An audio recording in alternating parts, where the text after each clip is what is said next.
devotion today is from Ephesians chapter 2. It starts with the 17th verse. This is what it says. When Jesus came, he announced the good news of peace to you who are far away from God and to those who were near. We both have access to the Father through Christ by the one Spirit. So now you are no longer strangers and aliens.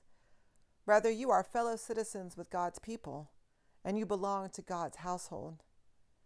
As God's household, you are built on the foundation of the apostles and prophets, with Christ Jesus himself as the cornerstone.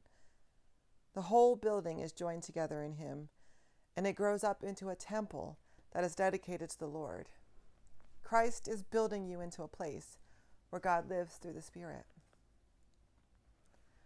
So I love taking youth on mission trips. I love taking adults on mission trips too. They're just harder to wrangle. But I love taking youth on mission trips.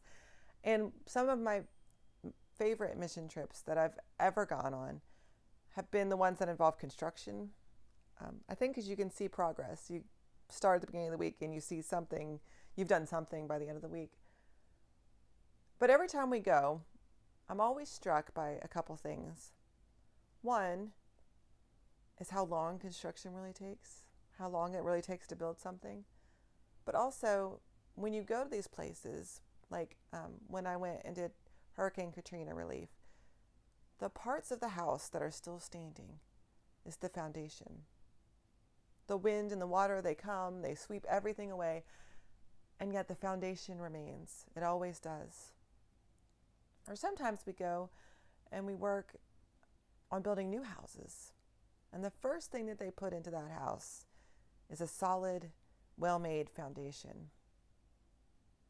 That's the same idea as what Paul is telling us in this letter to the Ephesians.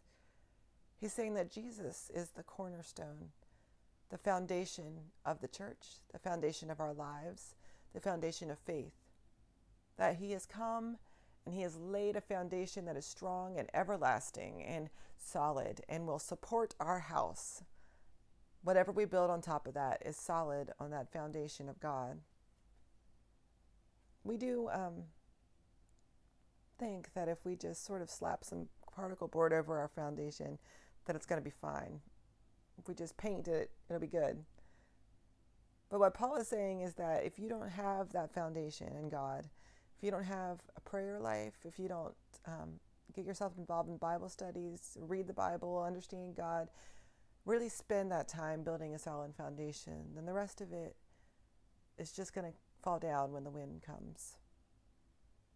When the rains come down and the floods come up, you need to have a foundation that is solid enough and firm enough to hold, so that when the storms pass, your house still stands, or at least the foundation does.